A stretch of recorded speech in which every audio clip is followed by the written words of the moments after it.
Good morning, everyone, and happy Wednesday. My name is Nick Marro with Occupy Fantasy. You could find me on Twitter at Nick Marro DFS.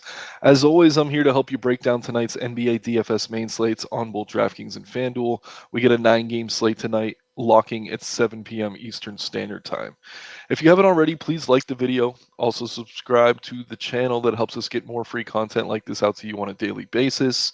Also, if you're not already a member of Occupy Fantasy, check the links in the description below. As a member, you get access to the model you see here, which I'll be using throughout the video, a single lineup builder, multi-lineup builder, private Discord server full of DFS pros to help you improve your game.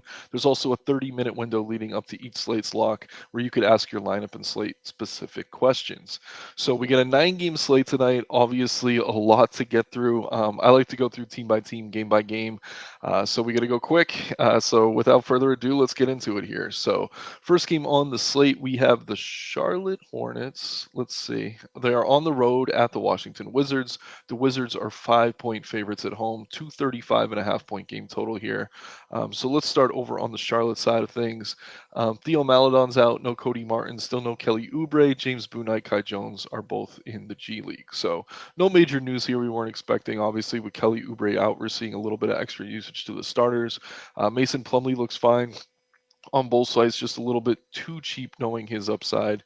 LaMelo Ball priced way up now. He works as kind of a contrarian guard play. Lots of good guards on this slate, though. Not sure I'd prioritize him. Obviously, a great game environment, though.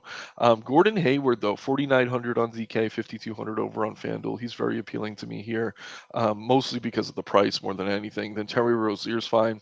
Mark Williams is the backup center, works as value if you need him, but there have been games where he's been DNP CD'd, so there is certainly a lot of risk in rostering him. I'm also going to slowly build lineups on both sides as I walk through these games. I want to take a quick look at Gordon Hayward here. Yeah, he just hasn't been producing at the level we want. I mean, at this price, there is appeal to him in large field tournaments, but I wouldn't get to him unless I'm playing a bunch of lineups. I do like Plumlee. Center's just stacked tonight. Same with LaMelo Ball. So no real priorities for me on the Hornets side of things. Let's talk about the Wizards now. So over on the Washington Wizards side, we have Brad Beal and Kyle Kuzma, both questionable. So let's first talk about this team as if both those guys are in. I mean, if they're in, it's really tough to prioritize anything. Obviously, Porzingis, Kuzma, Beal all have some upside. Really, really nice matchup here. But at the same time, they're all kind of priced where they should be. We're seeing KP at 9K on FanDuel, 96 over on DK. Kuzma, 87 DK, 7,700 on FanDuel. And then Brad Beal, I mean, of all the three, I think he is the most mispriced. His shot hadn't been falling earlier in this season, so the pricing algorithm hasn't really caught up to him yet. So if I'm playing anyone here and these guys are healthy, it's probably Bradley Beal. But that all being said, this is the first game on the slate, and we have Beal and Kuzma both questionable. If those guys are out, Kristaps Porzingis becomes a major priority for me here. I would love him on both sites. Much better on FanDuel where he's only 9K flat, but with those guys out, he's seeing a ton of usage. You get that power forward eligibility, just a very, very high ceiling in a soft matchup. If Beal is out, I think that would be a nice boost for Monte Morris. If we see Denny Avila slide into the starting lineup, I think he's fine here as well. And then if Kuzma's out, I mean, if either of these guys are out, I do not mind Daniel Gafford as kind of a value play at center. But as things stand, this is one of those situations we have to wait and see. Keep an eye on the news here. If everyone's healthy, they look okay. I would like Bradley Beal regardless. But if Beal and Kuzma are out, then we're definitely going to be looking at Porzingis. Then guys like Gafford, Morris, Denny are all going to become appealing as well. Maybe even a little bit of Delon Wright. Not someone I'm ever excited to play, but he does have upside at his price. We can move into the next game on the slate now. We have the Pistons at the Cavaliers. The Cavaliers are a 13-point favorite at home, 223.5 point game total here. Cleveland, about as healthy as they've been all season. Only Dylan Windler is on the injury report with an illness. He's going to be out. So we'll start on the Cleveland side. We have Allen, Mobley, Mitchell, Garland. They all look good, all kind of priced where they should be. Obviously, there is some blowout risk. Not something I'm always factoring into my builds, but on a 13 or not a 13 on a 9 game slate with a 13-point spread, I mean, I could see getting away from some of these guys, but there are favorable prices on both sites if you're kind of picking and choosing.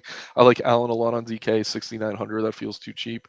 You see him drawing 17% ownership on both sites. Evan Mobley looks good here as well. He's been really productive lately. 7,200 on DK, 79 on FanDuel. Definitely less appealing. Mitchell, he seems banged up, but he is playing. He's not on the injury report. Don't mind getting to him on either side. Same with Darius Garland. They both look good. And I will just shout out Isaac Okoro. His shot's been falling more lately. He has looked better than he did earlier in the season. So he's not the worst value play as kind of a last man in. But this is just one of those teams when they're fully healthy, it's really tough to prioritize anything.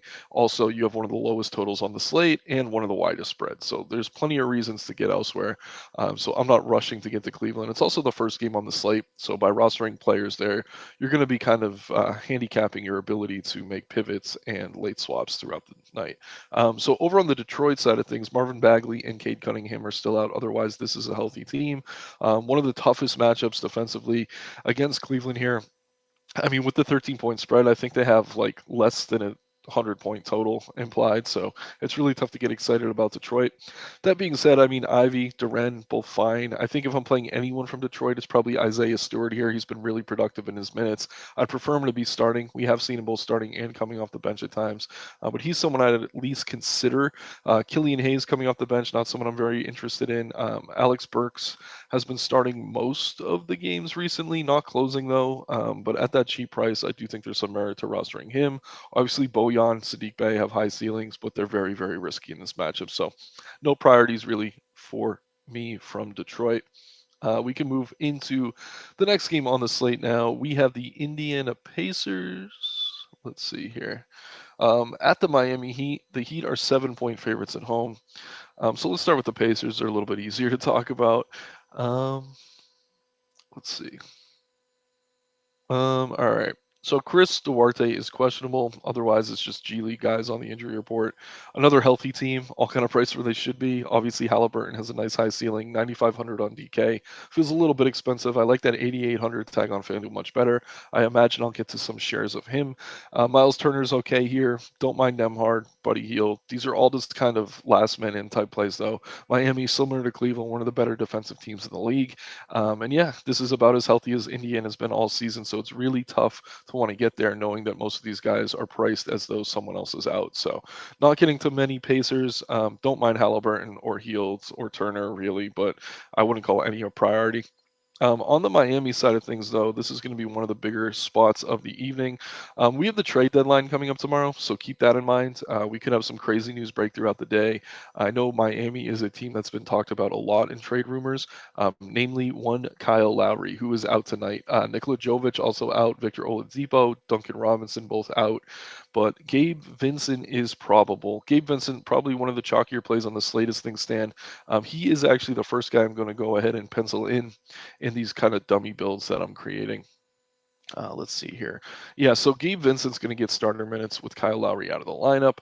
Pretty good fantasy point per minute producer. I think he's around 0.7, 0.8 on the season, but if you're going to get him over 30 minutes or close to 30 minutes, he should hit value fairly easily. It is a great matchup against Indiana as well. So just tons of reasons to like Gabe Vincent here. The number one being that there's not a ton of great value on the slate yet, and he looks like one of the safer options. So I really like Gabe Vincent here. Jimmy Butler's been super inconsistent, but you're getting him at 8,100 over on DK. Don't mind him over there. Tyler Hero, very scoring dependent. Kind of a wide range of outcomes for him, but he does feel a bit too cheap knowing his upside. So Butler and Hero look fine on both sites. Wouldn't call either a priority on the same level as a Gabe Vincent, but I do like them in tournaments.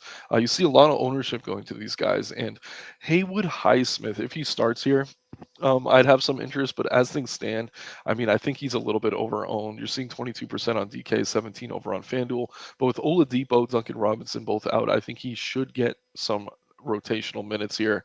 Um, I don't know. I'd wait and see on Highsmith. I don't mind him as a value play, but I don't know. He's just really tough to get excited about if Butler, Hero, and Bam are all in. Bam looks good here. Really soft matchup against Indiana.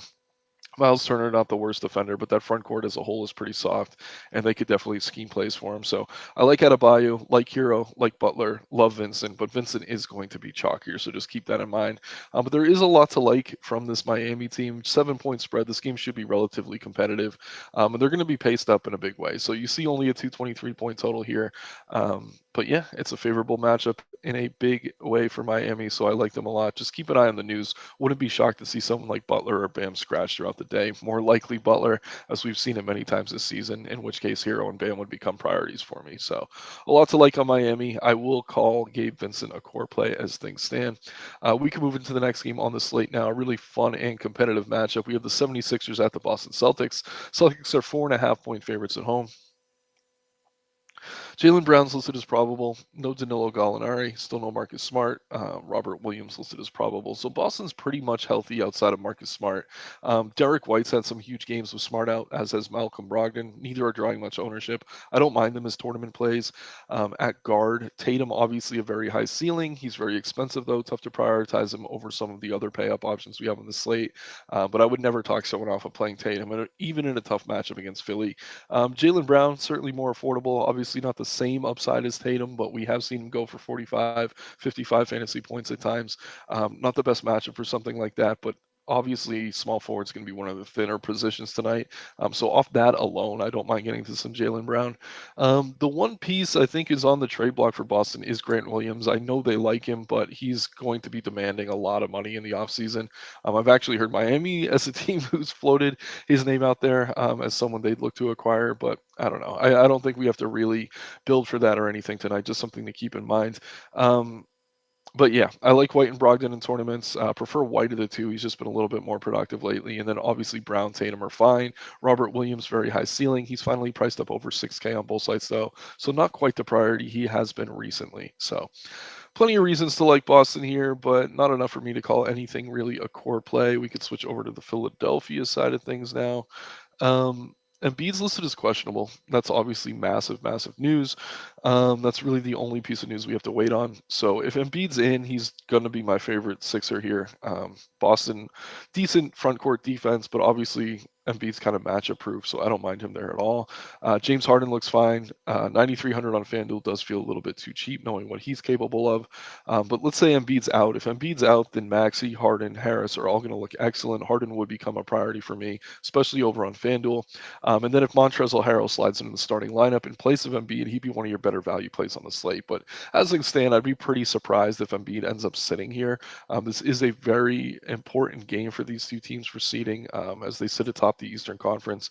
I like Embiid a lot here if he plays, if you can afford him. But at the same time, at that price, I mean, until we get more value, it's tough to really call him a priority. So if the Sixers are healthy, I don't mind Embiid, Harden, Maxey, even Harris or Melton. But at the same time, I can't call anything a core player or priority. So definitely keep an eye on that Embiid news. Obviously, if he's out, Harden and Harrell will become very, very appealing options. And then Harris and Maxey is kind of secondary plays.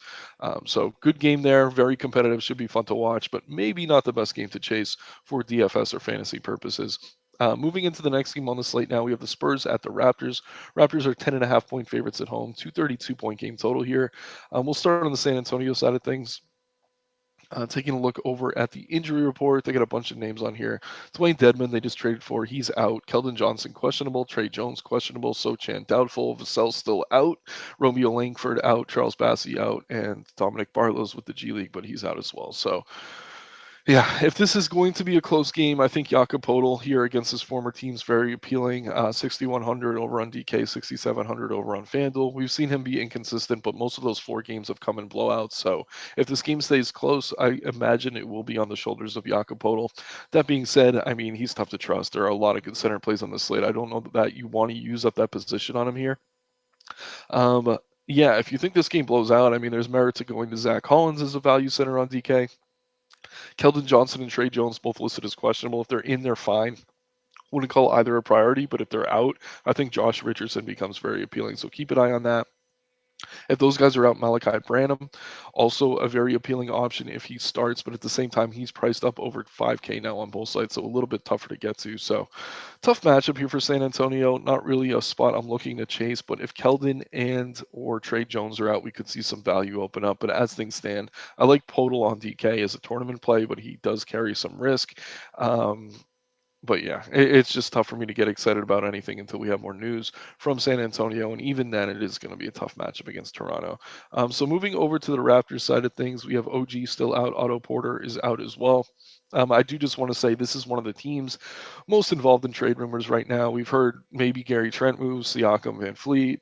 Like everyone but Barnes has been mentioned as a trade chip, so don't be surprised if one of these guys gets shipped throughout the day or they get pulled. Um, like ruled out coach's decision type situation. So keep an eye on that. If anyone is ruled out of Trent, Siakam, Van Fleet, Barnes, the rest of this group becomes very appealing. As things stand, I do like Gary Trent on both sides around 6K flat. Reasonable price with OG out. He has been seeing increased usage in that starting lineup. Pascal Siakam looks good on both sides. Much better on FanDuel though. That 8,600 price tag just feels too cheap. I'm going to go ahead and pencil him in as a FanDuel play. I just really like the price. I mean, 8,600 is about as cheap as we've seen him all season. Obviously, a very soft matchup here against San Antonio as well. So, some blowout risk, but I think he could get there in 3 quarters. I don't mind Van Fleet on either site. He's a little bit priced up now, though. Not rushing to get to him at that tag. And then we've seen Achua starting at center. He's fine as kind of a tournament play. Don't mind him. Not someone I'd be prioritizing. For me, it's really Siakam on FanDuel. I like Trent on both sites, especially FanDuel. I mean, you get that small forward eligibility, which is very appealing. At least I think he's small forward. Yep, there he is, 6K. So maybe pencil in Trent. But at the same time, if you think that game blows out, that could cap the ceiling of those options. So maybe don't go too heavy on Toronto, but yeah, definitely a spot we're going to want to look.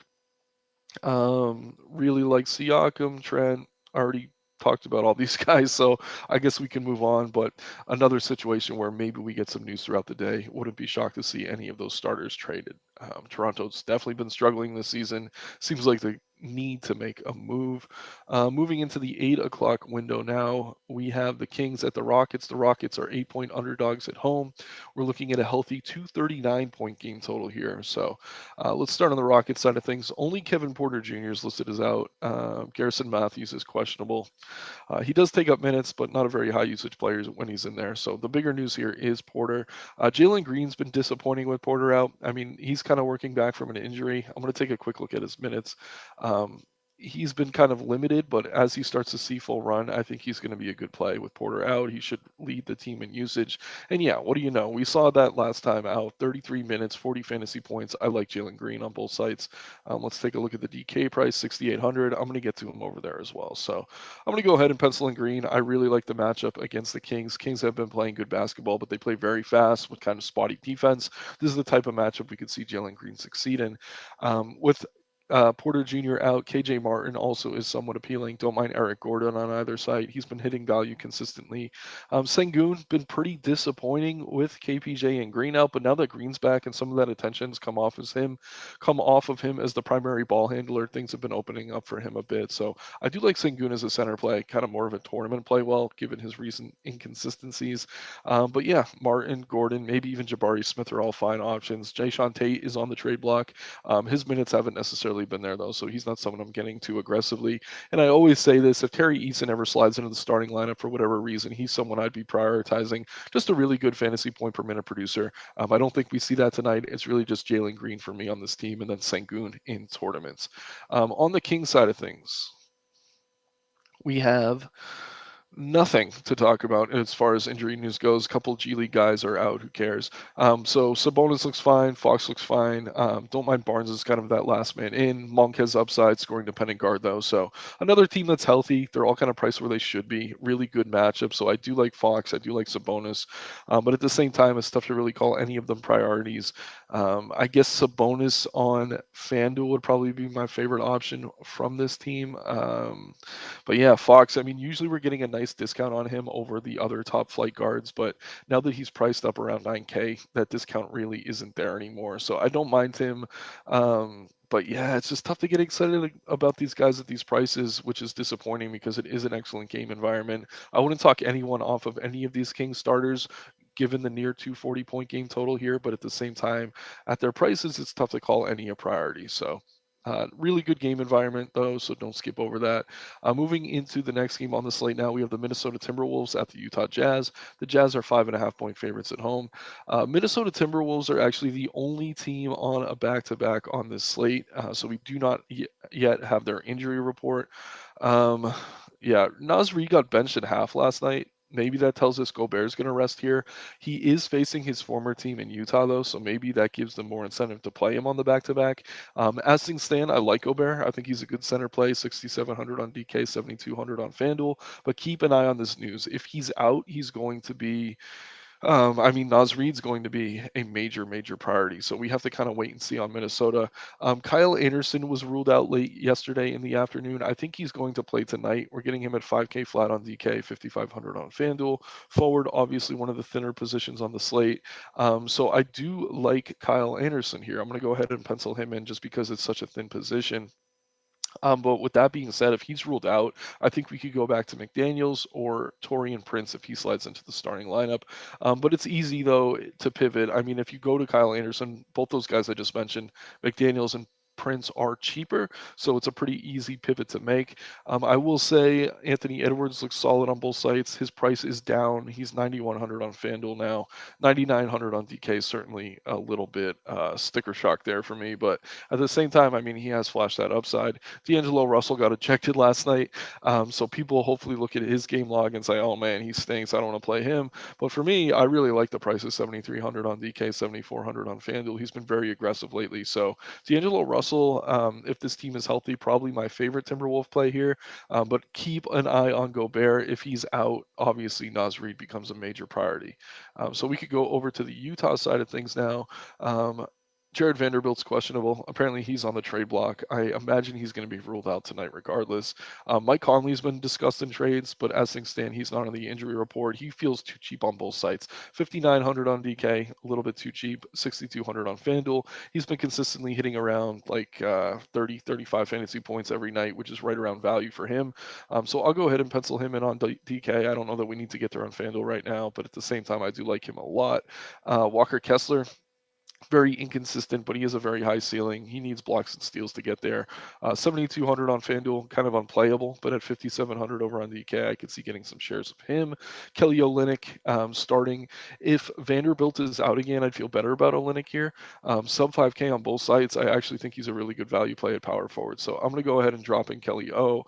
If Vanderbilt does get ruled in throughout the day and that ownership sticks on Olynyk, maybe pivot. I don't think he is entirely safe with Vanderbilt in the lineup, but at the same time, yeah, he just feels too cheap sub 5K. If you remember earlier in the season, even with this team healthy, he was floating around 6K. So that price is going to take a little bit more time to adjust, and we could take advantage of it in the meantime. Laurie Markkinen, Jordan Clarkson, Kelly Sexton, Colin Sexton are all fine kind of secondary options.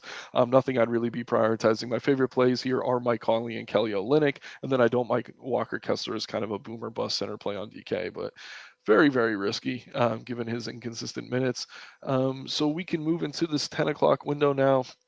We have the Mavericks at the Clippers. Clippers are 8-point favorites at home. This should be the debut of Kyrie Irving, but let's start on the Clippers side of things. I think they're a little bit easier to talk about. Only John Wall is listed as out. Everyone else is healthy. Um, Paul George's price still only 8,400 over on FanDuel. That just feels way too cheap to me. I consider him kind of a core play over there. Kawhi Leonard up over 10K on FanDuel, tough to get to, 9,700 on DK. Obviously, he has a very high ceiling. We see him consistently around 50 fantasy points, which is near value. So I don't mind Kawhi.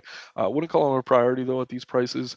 Norm Powell, he's priced below 6K now, so they're kind of begging you to play him. But at the same time, it's tough for me to want to get there with both George and Kawhi healthy. But at the same time, obviously, Powell is a risky option, um, but also an appealing one because Ford's a thin position. So I don't mind it.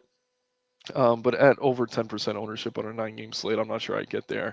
Marcus Morris has a high ceiling at his price, kind of a similar price range as Kelly Olynyk.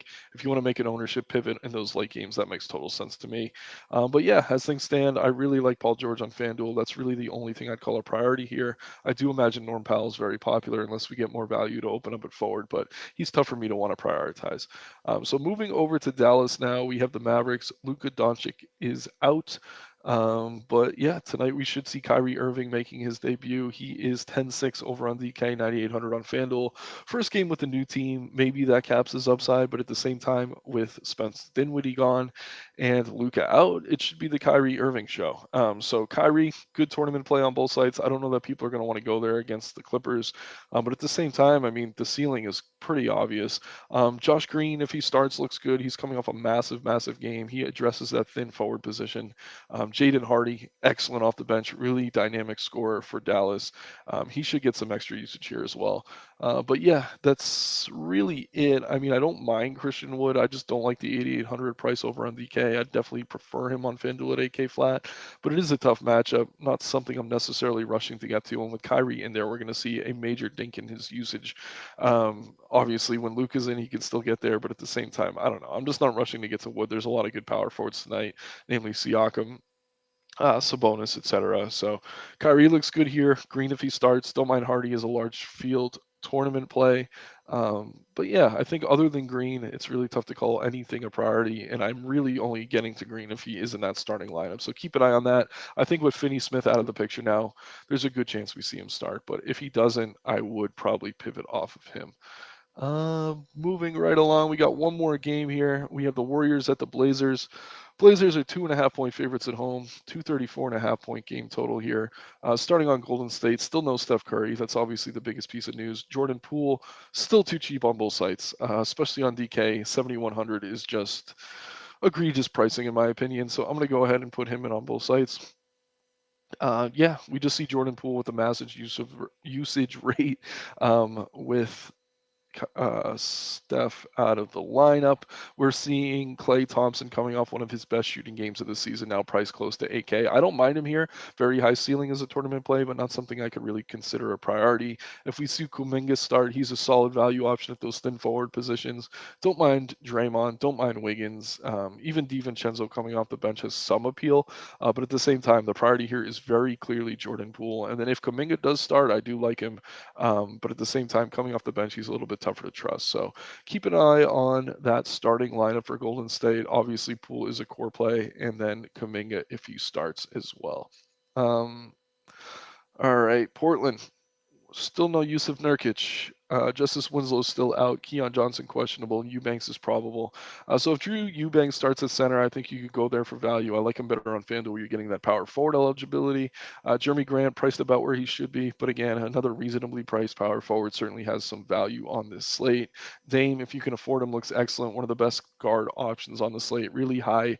Um, what's it called? Really high ceiling, and we've seen him have a lot of big games against Golden State in the past, so I don't mind him here at all. Anthony Simons, scoring dependent guard, high ceiling, low floor, but no real priorities for me here other than maybe Eubanks on FanDuel where you're getting that power forward eligibility. I will shout out Josh Hart quickly. I think he's fine. Again, small forward is very thin tonight, so just off that alone, I think there's some merit to rostering him. I do prefer Eubanks over Trendon Wofford, but if Eubanks gets in foul trouble, we could see a huge game out of Wofford, who is very cheap on both sides, so he makes sense as a tournament play. So yeah, that's really it. Taking a look where we're at right now, I got Anderson in there. He's listed as questionable. Vincent, I think, plays. He's probable now. So we get a little core going. Obviously, mostly guard value though. So hopefully we get some center value to open up. Maybe if Rudy's ruled out throughout the day, we get Naz Reid in there, and then we're already looking at 8,100 left per player. So a lot of salary to go around. Olenek, Siakam, Anderson, Poole, Green, Vincent, same over on FanDuel. Just really solid core options as things stand. And then just let's take a quick look at the slate as a whole. Sorting by ownership on FanDuel first. We got Vincent up there, Trent, Siakam, Hero, Bam. I mean, I'm not going to be as heavy on Hero and Bam here against Indiana. I do like them. I think they certainly have upside, especially Hero at that thin forward position. But if they're going to be 30, 40% owned on a 9 game slate, there's certainly options at a similar price point you could pivot to. We're seeing similar ownership over on DK, I imagine. Vincent's up there. Poole, yeah, Poole's kind of tough to get away from on DK. You see the ownership a little bit lower on FanDuel, but I still like him over there at 7,600. Just a massive ceiling, and it is a great matchup against Portland. So love me some Jordan Poole, love me some Gabe Vincent. But yeah, guard is loaded tonight. Sorting by OF index, which is going to kind of show us the best raw point upside plays on the slate. We got Embiid here. No surprise. I think he's going to actually be pretty easy to get to with these builds we've started. So I do like Embiid. Don't mind Lillard as kind of that late night hammer. Sabonis, if you can't get to Embiid, makes a lot of sense. LaMelo, expensive, obviously huge upside though, and a great matchup. Tatum, not the best spot against Philly, but he should be pretty low owned. Porzingis, keep an eye on that Washington news. If Kuzma and or Beal are ruled out, he's going to become a top priority. So as always, my name's Nick Marro. You can find me on Twitter at Nick Marro DFS. Please like the video. Also subscribe to the channel. Help us get more free content like this out to you. And let's have some fun tonight, everyone, and make some money. Good luck and take care.